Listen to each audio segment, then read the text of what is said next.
This is What's Left America. I'm Chris Tritico. I'm Andy Georgeson. I'm James Campbell. And I'm Chris Bell. What's Left America, you know, it's proudly produced by Left Out Media and brought to you by our friends and sponsors. I screwed it all up. Come on. Like the Houston Federation of Teachers, Local 2415. That's AFL-CIO, Andy. And Stoli Vodka, and hopefully someday friends just like you. Today on the show, we got some great topics. The Rosenstein Files, Battleground 2018, Cruz versus O'Rourke, the GOP's senior moment, and Kavanaugh served right up. First topic is the Rosenstein Files. Turns out Rosenstein may not be such a lily guy there, huh? Memos written by Andrew McCabe when he was acting FBI director say that Deputy Attorney General Rod Rosenstein say that he suggested secretly recording his talks with President Trump, and that Rosenstein discussed possibly trying to remove Trump from office using the 25th Amendment. Speaking at a rally in Missouri, Springfield, Missouri on Friday evening, Trump said, "Look at what's being exposed at the Department of Justice and the FBI. We have great people in the Department of Justice, but we have some really bad ones. You see what's happening at the FBI. They're all gone. They're all gone. But look at to remove the stench. Look at what's lingering stench, and we're going to get rid of that too." What do you think? Well, I've said that before, and about wanting to remove stench, and it never quite happens sometimes. And anyway, this is... You have a bidet upstairs in your office. So, I really don't, just so the record will be clear. I don't know. You know, Rosenstein says that he has not said this. It wasn't a full denial. Taken out of Chris context. Christie said this morning that he knows Rosenstein from his U.S. attorney days, and that he's not that he's a very serious guy, and he's not the type that kind of a cowboy prosecutor would throw something like this out. So I'm kind of curious as to just the overall context of it, why it's being said. This is coming out. McCabe is the one who's exposed it. McCabe is coming out with a book next week. Got fired. The bigger the accusation, the better the sales. So I don't know. And if Rosenstein did suggest it, hats off, because he probably needed to be recording him. You know, Trump is certainly going to try to use this to fire him, or he wants to, but is the suggestion of it enough to fire him? I don't think so. Why, after in the wake of Comey, would it be? I don't know. So, you know, most of us at this table have covered a beat before. I covered City Hall, and sometimes it took weeks for me to get to the bottom of a story. Adam Goldman and Mike Smith, the guys who reported the story for the New York Times, said it took a very long time to get to the bottom of this story, to make sure that, as Rosenstein said, it wasn't a joke. And so I believe the story. I think that the Trump administration and his minions trying to call into question this reporting basically continues the narrative around the fake news that they like to put out there. But I also think that, you know, Rosenstein basically needs some cover. And he's basically going to deny, like everybody in the Trump administration does. But I think the story has credibility. I don't question it at all. You know, like the Wolf book, like Omarosa's book, like Bob Woodward's book, Fear, which I'm reading now, we already knew this. I mean, you can already imagine that everybody in that office is talking about the 25th Amendment. Absolutely. So this is not, this is non-news. It's just now it's in print. But here's my problem. It's with the story itself. The New York Times should have never run that story based on all anonymous sources. We have no idea. At this point, why does the president? Wasn't this after the firing of Comey, though? At this point, with that anonymous op-ed written by Anonymous, who said, "I'm saving the country I'm in the White House to save the country from Trump." We don't know who that was. Now we've got this. I'm glad you questioned the process, because the process, fine. I believe the reporters know what they're talking about, but I do not think we should be running stuff like that. The Times is taking its eye off the ball. It is not this he said, she said bullshit that goes on in the office. Let me just push back on that just a minute. So everybody has been talking about, or discussing or whispering about invoking the 25th Amendment. And here we have a story that says this guy who is the Deputy Attorney General has actually been discussing this. And not only that, he's talking about wearing a wire to listen to some of the conversation. I don't know the source of that. Everybody in there, there's so much backbiting going on. There's so much mistrust and chaos. Widely divergent stories about what actually was said in that meeting. Yeah. And so, it's no problem for somebody to know something that makes them want to have a story like this in the paper to get rid of Rod Rosenstein. Let's backtrack. Let me just say this. The president believes nothing the New York Times says, and now all of a sudden they run a story with all unnamed sources, and this is the greatest story they've ever run. Oh, this is not fake news. This is not fake news. It's real news. The failing New York Times. This is a great story. We believe this one. Because come on. Let's backtrack. But it continues his narrative against the deep state that allegedly exists to undermine his government. But of course, let's backtrack for a minute, though. What did he say after he fired Comey? He said, "You better be very careful because there are recordings." That's the first thing he says. So why wouldn't someone say, well, if you're going to go over there and you're going to be talking to him, record. You better start recording if this is what it's going to come down to. If he's recording, we better record. I don't think that we should even be talking about this. There are so many things wrong in the country right now. You should have brought that up yesterday. And this is Chris Tritico sets the agenda. And he told us we were going to be talking about this, so we should be talking about it. Okay. I mean, as a country, guys, as a country, here's the deal. I was talking with a friend this morning, very smart person, and we were talking about how you forget your conversation. The EPA is rolling back water regulations and air regulations, and it's a whole bunch of stuff going on in the country. But I think this is an important story, Andrea, for the fact that here's someone basically reporting that they are actually talking about invoking the 25th Amendment because this guy in the White House is so unhinged that they're not going to do that. I'm back on track. Okay, look. Everybody already knows this. This does not develop the story in any way. Doesn't advance the ball. It does not. And here's the thing. I think the media, the press, do not know how to cover this administration under the, in the state of the world that we are now. They do not. And so, but here's what I think. Twitter is covering the news. Everybody knows everything and comments on everything, every tweet that comes out of the White House, every rumor that comes out of the White House, whatever. The New York Times is constantly following that, and so is the Washington Post, and so are all the other major papers. And it creates an environment in which we never know what is actually going on with the government because we're so busy bouncing from one made-up scandal to another. But here's my problem with this, and this is why I think that just this story alone, whether he actually said this or not, Rosenstein said this or not, even getting involved in this conversation is very dangerous for Rod Rosenstein because you've got senators now talking about getting rid of the head of the Justice Department, the Attorney General, and once you let him go, Rosenstein doesn't need to be in charge of the Mueller investigation anymore. And so by etching away at those protections for Mueller, it gives the president the ability to get rid of that Mueller investigation. So people on the right are saying this is a setup. Yeah, it could be a setup. We have no way of knowing because the story had no sources. We don't have to. The Congress doesn't have to get rid of Jeff Beauregard Sessions.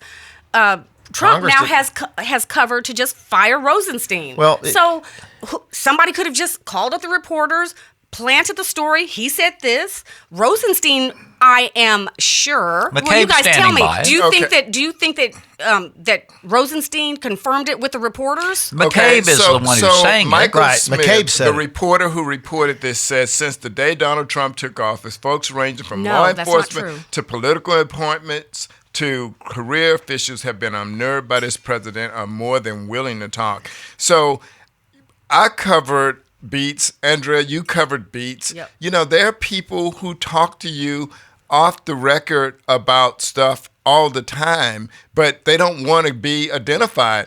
I'm the only one at this table that actually served some time for not revealing sources. And so these people protect their sources. I get that. In this White House, in this administration, people want to protect the people who are telling them things about this But president. I think the more credible story that I read about this was at the meeting that this all started from. Rosenstein said sarcastically, "What are you going to do? Tape the president?" or something like that.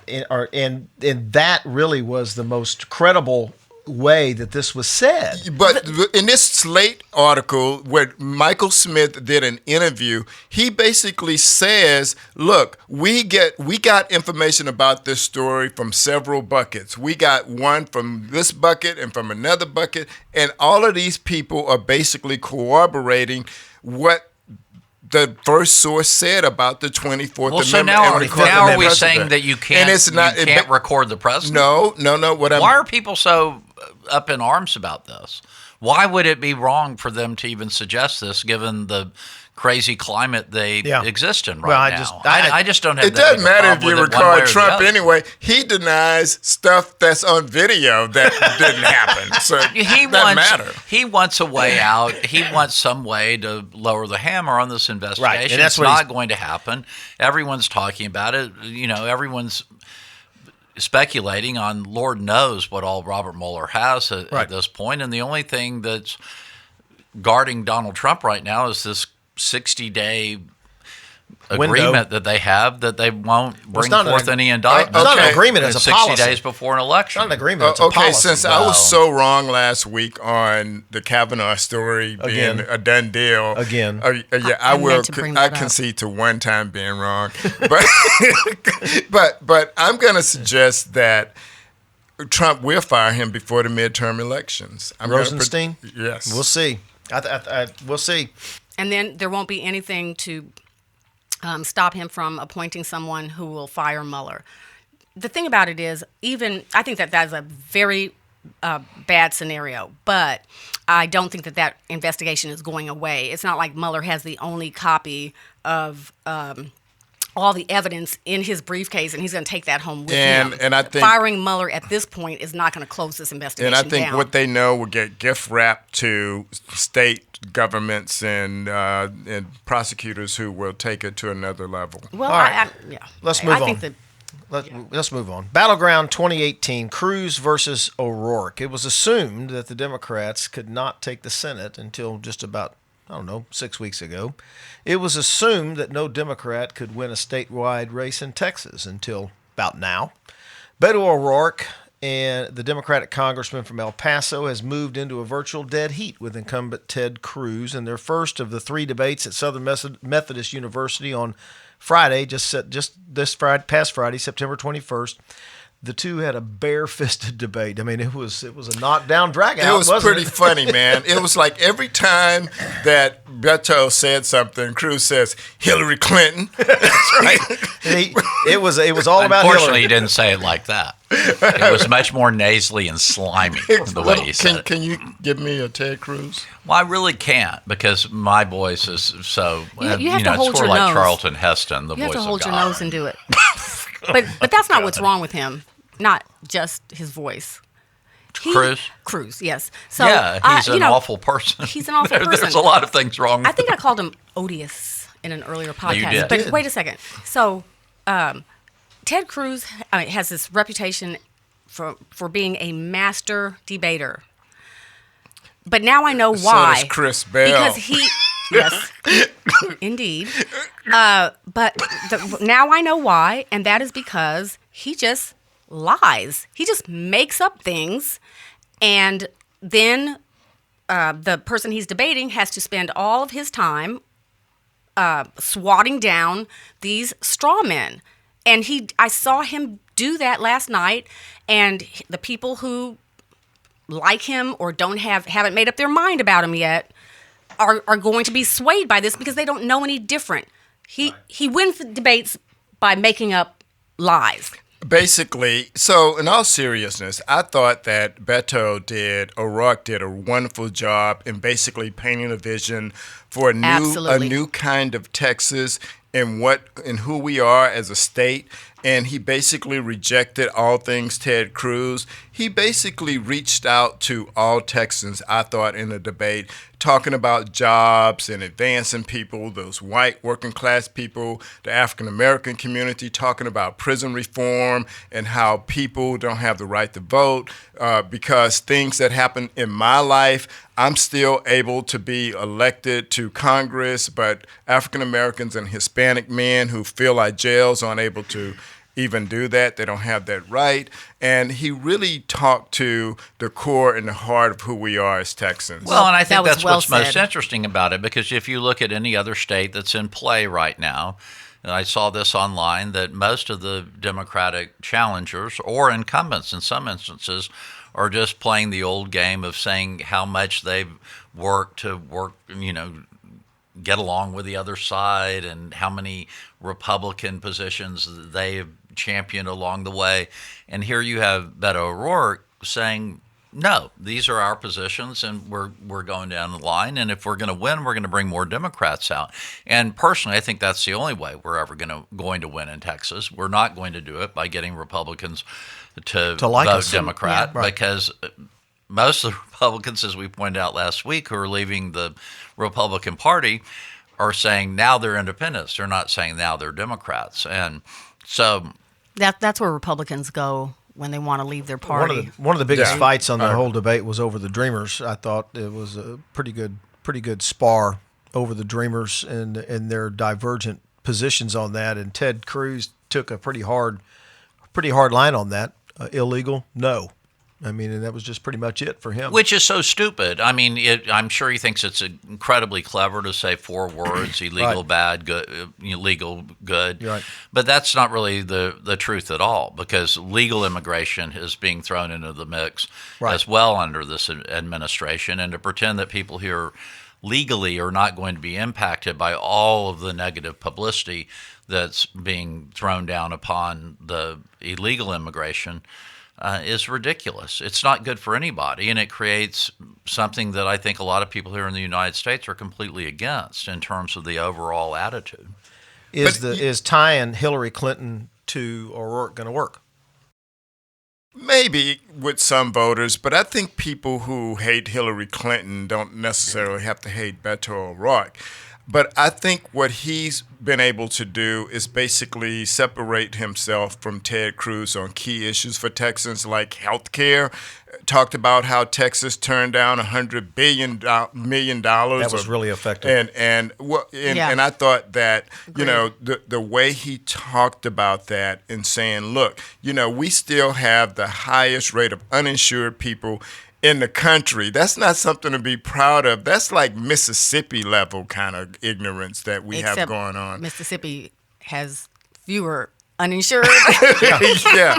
But he also talked to those people who are fiscal conservatives and people who are concerned about business. He's not talking about like not stopping the growth in Texas and business and supporting those people to make sure that all Texans get a piece of the pie. But one of the arguments that's always been effective, whether it's true or not, for the Republicans in Texas is that the low taxes and the things that they've done in Texas attracts business, and that's good. That's good for the state. And Cruz, even though Cruz has nothing to do with any of that, he jumps all over that. And I don't think Beto had a really good response to that. Well, the strategy is to not spend any money on anything that will help people. Right. Help people be healthy, help children be educated. And so when someone like Ted Cruz comes in and just makes things up out of whole cloth, the Texans have no idea that what he's saying isn't right because their school system is so poor. Right. And so basically what Texas is doing is offering companies low wage employees because we do not train our kids to go to college and become high skilled workers like California does, like Massachusetts does. That costs money. Yeah. I don't understand why the Republicans Look, keep... if the numbers hold, Ted Cruz is going to be reelected, and they're running this race with the same old playbook. But as I've said before, if you're running this with the playbook that was used 2 years ago or 4 years ago, you are in real danger. And they're trying the same old stuff. I mean, you could take those anti-O'Rourke commercials that Cruz is running and plug those into the anti-Chris Bell commercials from 2006 or the anti-Bill White commercials from 2010. It's basically just the way they run their races, saying someone's too liberal. And if the numbers are the same, but if it is a wave election, then it all changes because it's all based on new voters, and that's where Beto is really playing in his cards. He's saying, I can bring more people out. I absolutely And agree. he shows that every day. I agree with that, Chris. He's actually closing I think he's like lengthening the enthusiasm gap between him and Cruz. But I also think that he also has to appeal to those reasonable Texans who want something different than Ted Cruz.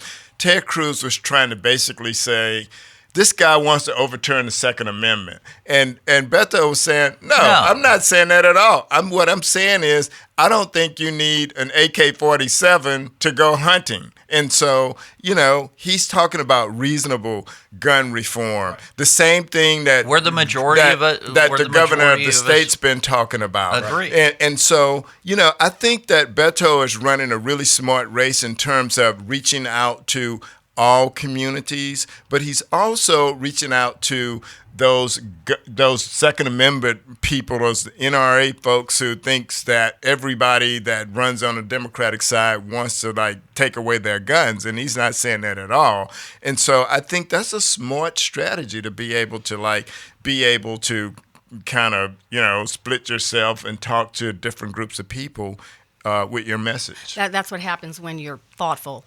You're a thoughtful person. So this is something my smart friend pointed out to me this morning. Nobody in Texas. She keeps throwing the smart friend at us, and it's anonymous. Oh, yeah, it's someone she won't. Yeah, good point. Identify the smart friend. So I shouldn't even tell this story because we might find out the smart friend is really not. Go right ahead. Smart. Who you think is smarter than the three of us? Go right ahead. I'll go ahead and reveal your source. Take credit for the story. I'll be the source of the story because and I know that everybody in Texas knows Ted Cruz's name. And if you just had to make a split-second decision on what they think about him, what would it be? Negative. Now, the fact that this guy has name recognition... Grandpa from the Monsters? Has name recognition that is off the chart, and Beto O'Rourke, who they did not have any idea, if you lived outside of El Paso, you had no idea who Beto O'Rourke was, and now they're in a dead heat. Yes. What does that tell you about the quality of representation Texans are getting from their junior Senate? My Republican friend told me yesterday. I was almost finished talking. I'm going to get another lecture. Here we go. Pass the pickle. But a Republican friend told me last night, I'm not going to say whether he's smart or stupid. I'm just not going to make that kind of judgment call on him. But I think he's rather, intelligent. But he said, politically wise, that he agrees with the positions of Ted Cruz, but likes Beto O'Rourke much more from what he sees. He's just more personal and more likable. And I think that's going to have a real impact in this election. And I'm surprised by the invitations I've received and seeing some of the Republican names on those invitations and inviting folks to fundraisers. It's a very interesting time for the Republican Party. Al Franken said that of all the 100 senators, he liked Ted Cruz the best, and he hated his guts. This is off topic. Is Al Franken going to run again? I kind of think he should. Is he saying he is? I heard. I read. I mean, a story I don't know if he that, should or not, but I read wouldn't a story have a that he problem was with considering running again. Yeah, I would have When? no problem. I don't with know. I don't know. I don't know how they're. And you know what the difference is between him and some of these other sexual. I'm not saying that Franken is a sexual predator, but getting handsy with women is very creepy and gross. And I'm glad that the Democrats, we shoot ourselves in the foot in a lot of different ways because we just can't message the way the Republicans can. They're very good at that. That's exactly right. But when the Democrats demanded that Al Franken resign from the Senate, I felt like we were the Senate. Congress, the Democrats were upholding Democratic values, and I'm proud of that. Now, Al Franken has apologized, expressed remorse, and this is a man who can learn from his mistakes, and I bet he will never make that mistake again. Other people who have been caught up in this sort of Me Too moment have yet to say anything credible in terms of an apology, and those people should not come back. Yeah, I agree. Well, we'll see. All right, the GOP's senior moment. This kind of plays right into what we were just talking about with what's going on here in Texas. In a CNN poll and other polls that came out conducted in early August and early September, registered voters who are 65 years of age and up preferred Democratic congressional candidates to Republicans by margins from 15 to 22 points, depending on the poll. This is a potentially huge problem for Republicans. In 2010 and the 2014 midterm elections, when Republicans regained control of the House and Senate respectively, GOP candidates were solidly backed by voters 65 and up. Republicans have carried voters 65 and up in three out of the last four midterm elections. Historically, Democrats have been the party of seniors, but in the last 3 out of 4 elections, the Republicans have solidly carried those senior voters. That didn't sound very conversational. It was almost as if you were reading. I was reading because it's a lot of information. That is a lot of information, but yeah.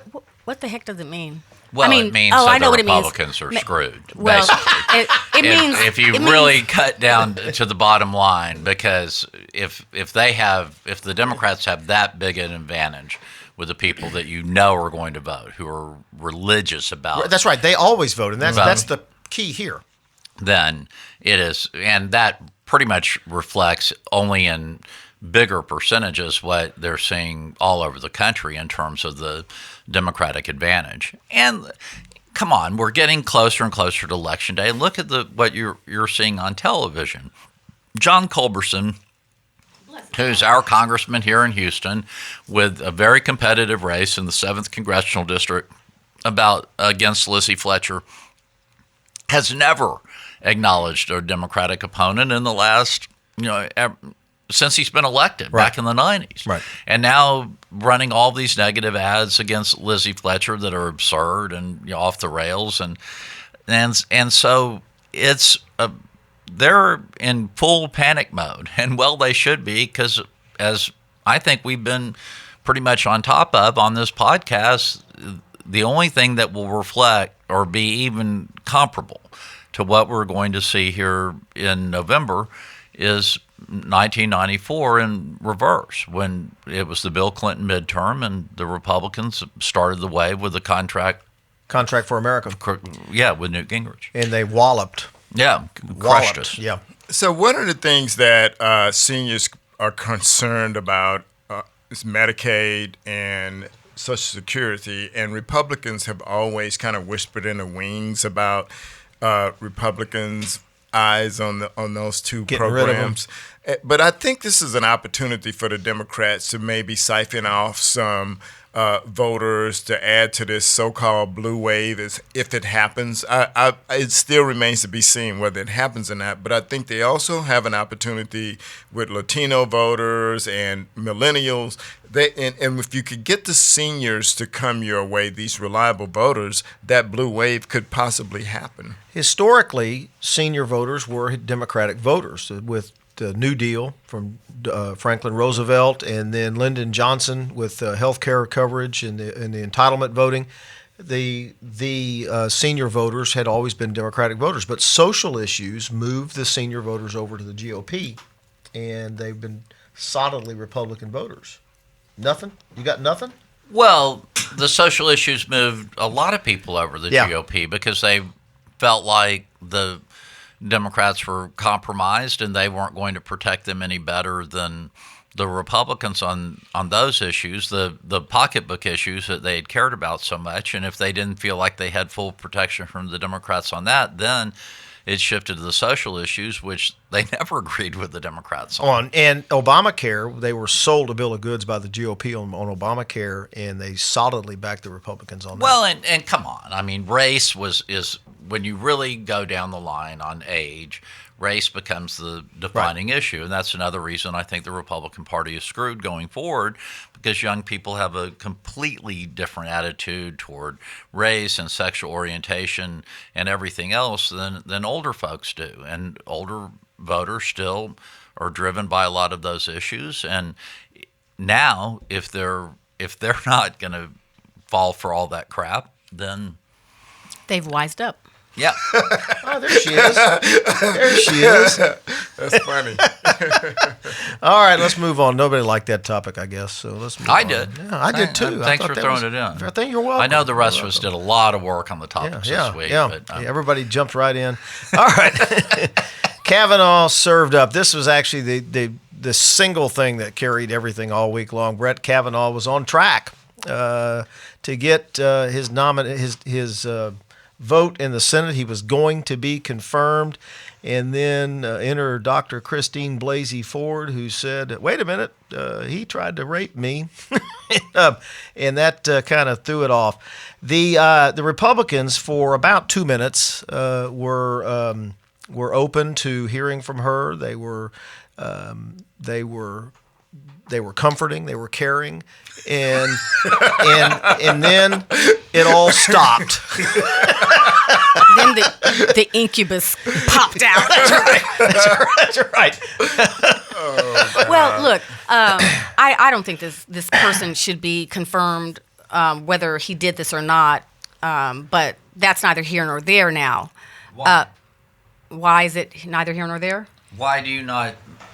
For the same reasons I talked about last week. So refer to last week's podcast. I just want to say this. No, I really am curious. You don't think this should have any bearing on? I may have just not. Yeah, heard. no. Sorry. I didn't say that this current situation with the sexual assault allegation has no bearing on his confirmation. I am saying that even without the accusation, I don't think that he's fit for the Supreme Court. Okay, well, good. Regardless. You caused me to restate that maybe slightly more clearly. The fact of the matter is, I believe that this happened to this woman. But I also believe that Kavanaugh could be telling the truth because he was such a drunken idiot in high school, college, and law school that he could have been blackout drunk, tried to rape this woman, and not have any recollection of it. Or in his mind, it was just a date. Well, he... No, but nobody has suggested. I don't... That was a mild attempt at humor. Yeah, okay, but you can't joke about rape. Okay, right, okay. And so, but look, we're all roughly the same age. You're almost exactly the same age as him. And so we lived in this time period, and and it's troubling, I think, for people. And I think you're also, I'm not prejudging, but I think you're also looking at it as a mother of high school children and stuff. And it's tough. And I've had kids in high school, and this is a very difficult issue. But I think something that troubles me greatly about it and trying to get my arms around what I really feel and whether this should block him from the confirmation is, if it's true, and I would agree with you based on what I've heard, and especially what I read today about how this sort of upended her life and the way she tried to recreate herself and get as far away from it and is worried about it constantly that this might happen, given how he was ascending, is that so many people that we know have kids or that have these like marijuana charges on their record because that, part of the war on drugs and what have you. serious charges that don't seem very serious in our eyes, but certainly block people from getting Are you jobs. wait. Hold on. Block people from getting apartments, block people from getting a lot of other things. So if this had been pursued back in the day, I just want to I have more clarify. comments about that. If this had been pursued back in the day and he did have some type of criminal charge or really did have this blemish on his record, would he have ever been able to achieve any of these things that he was allowed to achieve? And I guess that's what's really troubling. Well, wait a minute. So, what is your surmise? Would he have been able to, or would he not have been able to? No, I don't think so. If he had been accused of attempted rape and right, well, he if he'd have certainly been, we don't know the answer to that. If he'd have been charged and won, then he might have. Yeah, then he might I have think, been able to. And I think it's an irrelevant hypothetical because here's the thing. Unless your friends in college were moving kilos of marijuana, nobody gives a shit if they smoked a joint. It is in no way comparable to an attempted That's not rape. the idea, Stop. but if it's no. on your record, you Listen can be up. blocked from a job or blocked from being able to get an apartment. Well, if you have a deep, loud voice, you could block a woman from speaking. So hold on. You were mischaracterizing my previous testimony. Well, I tried to just interject the question during your speech. Soliloquy. And then we would have been over with. It would have been over with. But now I'm going to go ahead and say my side of this, which is that first of all, Kavanaugh knows he was a drunk. He gave at least 2 speeches where he laughed about breaking furniture, falling out on the front lawn, the hijinks that they all got into, and weren't those the good old days? I mean, that is on the record, okay? So that's why I think maybe he was blackout drunk. That is not a crime. But I think knowing if he had any ability to reflect on any self-awareness, if he had said, instead of, this did not happen, uncategorically denied that it happened, instead of doing that, if he had said, I believe that this happened to this woman. I believe that she is telling the truth. If I did that, it was without my awareness because I had a drinking problem at the time. Would you support him? I'm not going to support Kavanaugh if he bought bought me a house. So why would he say that? Well, listen, because why would you? He knows that he was drinking to excess, and he thought that was hilarious. This woman is telling a true story, and I don't think she mixed up his name with somebody else's name over the years. She's not mixed up or confused. She's telling the truth. But instead of sympathizing with the woman who was making the accusation, he just categorically denied it. Now, if he had shown some, if he had said, if I did this and was unaware or because of my drinking, I am so sorry. I am not that person today. But don't you think that would be a disqualifier? Yes. You know what a disqualifier is? Attempting to rape somebody. But that's the disqualifier. Okay. Well, that's what I was wondering. Who does not believe that this woman is telling the truth? Well, apparently 50 senators. Well, and one president. No. They believe her. It just doesn't matter to them. But so, and look, I'm not disagreeing with you. No, I don't think you are. If he did it, and then he should apologize, but he's not. Oh, That's just not going to happen. Let's talk about. I think one make of a the more movie out of fascinating this. things that I've heard is the suggestion. Oh, I think we've heard enough from you. Don't be slumping in your chair like you've been cut off and that you've been, denied an opportunity to speak here. So I see a movie opportunity here. Here. If I did but I it, think one of the too. more fascinating things I've heard is people saying, "Why did she not come forward?" That's just ridiculous. Well, of course it is, Yes. given the time. And I've said to people, back then, and probably still today, to a large degree, if somebody were to come forward with this, then you get the blame. Yeah, The the president Women don't go to their parents when they've been impregnated. The president did a really good job for 24 hours, and then he just He really restrained himself. couldn't take it anymore. And here's his tweet one morning, I have no doubt that if the attack on Dr. Ford was as bad as she says, charges would have been immediately filed with local law enforcement authorities by either her or her loving parents. I ask that she bring those filings forward so that we can learn date, time, and place! ! So here's the thing. Experts say that teenagers and people in this age group and younger are the most reluctant to report a sexual assault or a crime like this. And so that's, totally ridiculous on its face. But again, as Andrea pointed out, nobody wants to be thrust into this kind of limelight. Right. She basically made a decision basically saying, this man has a lifetime appointment to the Supreme Court.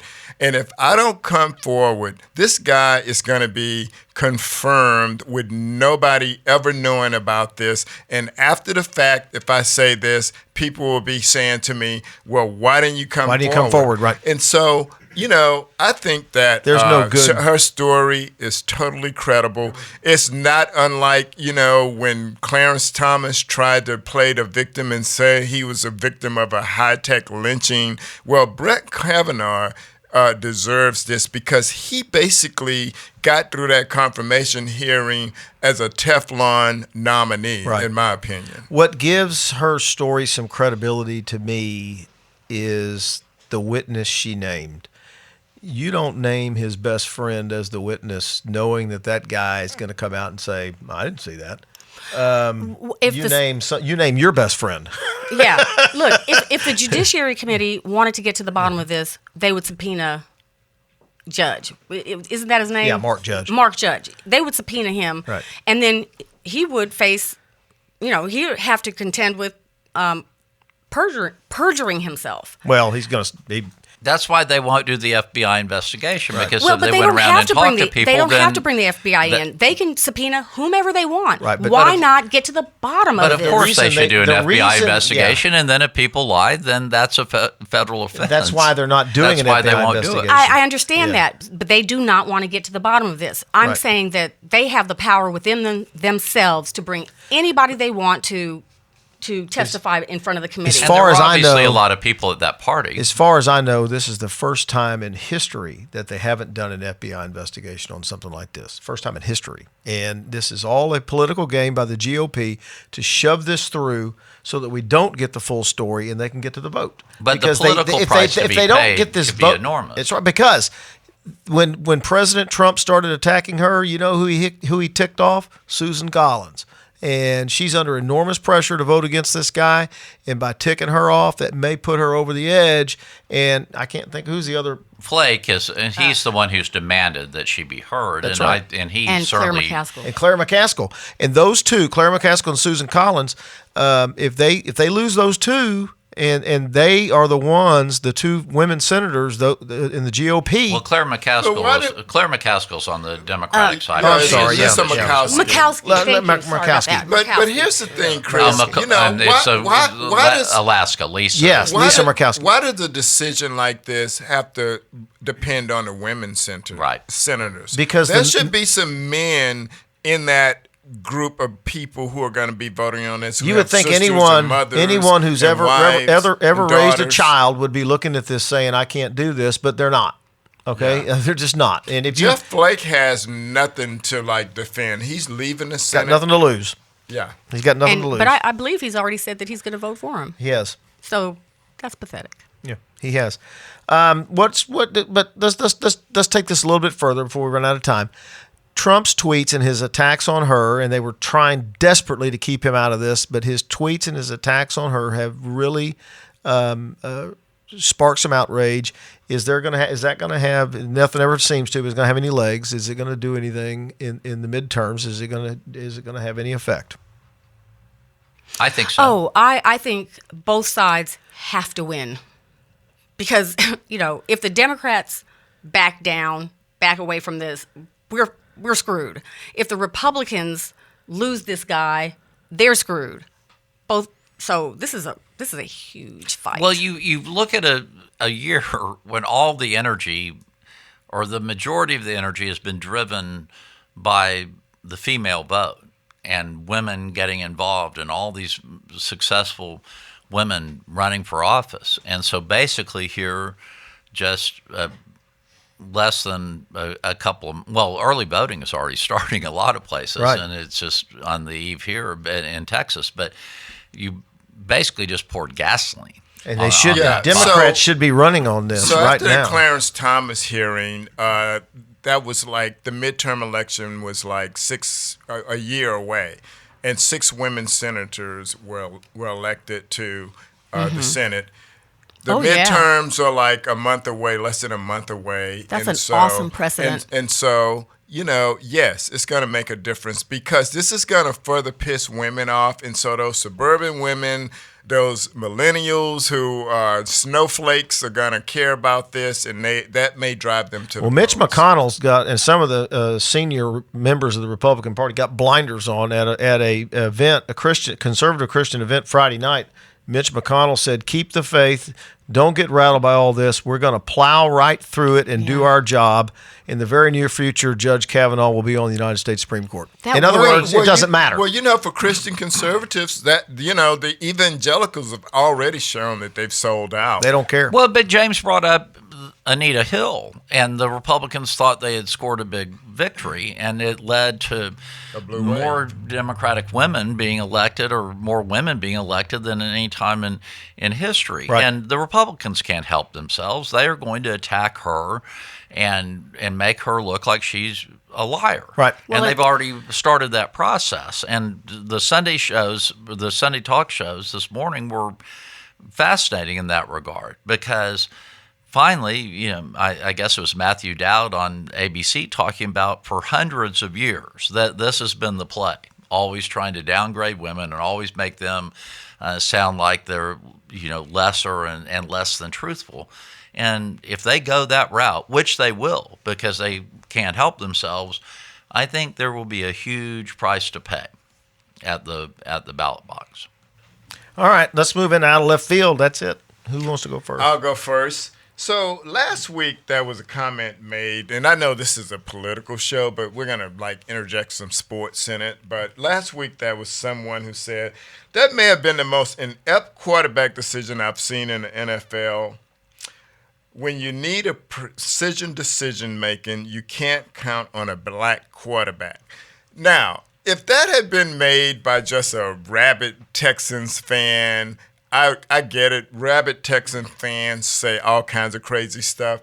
But this was made by Lynn Retton, who is the superintendent of a school district about 30 miles north of Houston, a district that has about, roughly 2,000 kids, and the leader of this district. Mr. Retton resigned yesterday after the school board considered his, After they fired him. But the point is that you can, in this age of Trump, people say anything that's on their mind. But when you are the superintendent of a district where you're going to have to represent kids of all races, you need to be a little smarter than that. And on top of that, as a season ticket holder for the Houston Texans for the last 20 years, I've seen some really inept quarterbacking, and it had always been. They were all white. Well, I think Deshaun Watson handled it beautifully. His reply was wonderful. He did. He said it was on him. I know who I am. The superintendent. Yeah. It was on him. So you will read quotes from the Texans, Andy. You just won't watch any of their games or acknowledge them as a team? If I had to pay to read those quotes, I would not. And when you need I didn't have to pay to wear that hat. Out of left field. You stole the hat. James is out of left field. Well, thanks for everybody participating in Out of Left Field. We are very supportive of this particular Out of Left Field. Thank you. It's delicious. Did you steal the hat? Who's next? Okay, so as the Sunday Outlook editor at the Houston Chronicle, I ran a counterpoint on the Burton Ernie scandal. As a little child, I didn't think they were gay, but I thought they were dating or something. on Sesame Street. I mean, I didn't understand the sexuality part of it at all, but they were definitely sort of married, kind of like the Odd Couple were kind of married. Anyway. So if they were really gay, Ernie would have told Bert to do something about those brows. I said that same thing to my hairdresser there on Saturday. the point is, I'm worried that James knew that. Huh? Okay. We're losing focus here. Thanks for being supportive of my out of left field. The point is, I thought it was just a weird thing that Sesame Street came out and said, no, they're not gay. Why didn't they just leave that alone? I thought they came out and said they were gay. No, the writer for the show said that, that was his feeling about it. But it's great for the LGBTQ community to see themselves represented, even in this way, on puppets. Now, does the fact that they both have a hand up their ass have anything to do with anything? No, that was gratuitous. But yeah, I think you should just let them be gay. There. Just let them be gay. There's nothing wrong with being gay, and I think that Sesame Street sent the wrong message to children by coming out and saying, "Oh no, oh my God, no, they're not." All righty there. It's a wonderful day in the neighborhood. This whole Kavanaugh That's Mr. discussion. Rogers' fool. Oh, that's right. I blew that one, didn't I?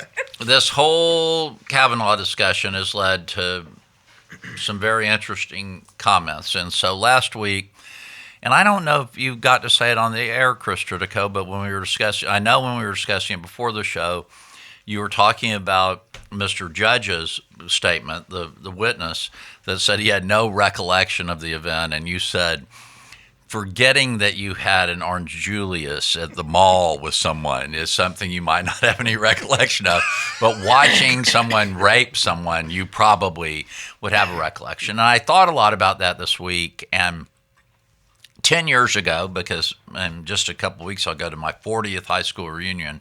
10 years ago, I went to my 30th, and I heard from a friend's wife who had not gone to school with us that she had met someone at the Friday night event who absolutely had nothing nice to say about me and just said she couldn't stand me. And so anyway, it all came to a head on Saturday, and the woman, we finally got to talk about it. Someone else made sure that we connected, and she told me how absolutely offended she was by a bad conversation that we had had at the very end of high school. It's one of those very serious types of things where someone writes something shitty in your yearbook, and I didn't appreciate it, so I decided to call her and tell her how shitty it was.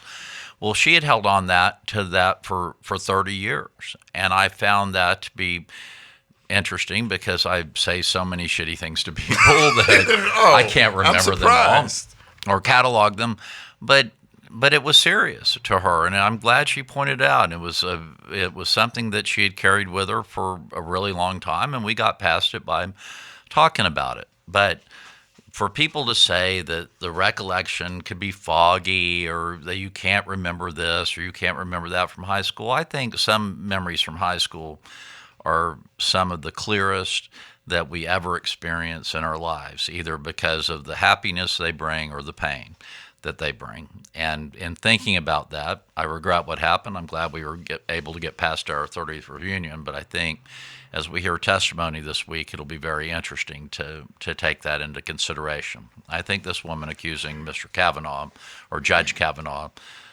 remembers it quite vividly, and for good reason. Well, Christopher, I thought that was almost as profound as your Bobby Kennedy tribute. I appreciate that. Did you guys have some pickle? Did you boys ever get blackout drunk at the frat house? I never said that. I'm asking the question. Did you boys ever get blackout drunk at the frat house? I'm not admitting to any of that. They have no recollection. I have no recollection of that. They do have black fraternities, you know. I just forgot. And I'm a member you're of an Alpha Phi Alpha. Alpha. Yes, the very first. Phi. Phi. So do y'all mind if I go? Oh, please. Can we interrupt a lot? Mr. Bearcat, do your thing. So I grew up in the South, and I was raised right here in Houston, and I was taught by my mom and her mom and my other grandmother to respect women and say yes, ma'am, and no, ma'am, and open doors for them and let them go in first and always treat them with dignity. And so it pains me to watch what's happening to Dr. Ford by the GOP, the way they disrespect her and disrespect her accusations against Judge Kavanaugh, and disrespect all women with the way they're treating her. And it's not right, it's not fair, and it's not just. When she goes to Congress this week on Thursday, a group of Republican men are going to cross-examine her. They will call her a liar. They will disrespect her accusations. They will disrespect her femininity. They will disrespect her memories. And they will disrespect everything about what she says happened in favor of ensuring that they put Judge Kavanaugh on the bench. And in doing so, they will disrespect every young lady in the United States. And that by doing that, they do a disservice to their daughters and their granddaughters. They should stop and consider what we've learned here in the South, what I learned. Why don't you open doors and tell them yes, ma'am, and no, ma'am? That's all the time we have this week. Like us on Facebook, follow us on Twitter, and rate us on iTunes. But more important than that, what we need you to do is what? What do we do, Andy? Please subscribe on your podcast platform. Just go ahead and do it. And then go get somebody else to subscribe, because you want to share this with your friends. Subscription parties. That's what we need. Subscription parties. Get 3 friends to subscribe to What's Left America. Much thanks to Keegan DeLeo, our in-studio producer. We'll see you next week.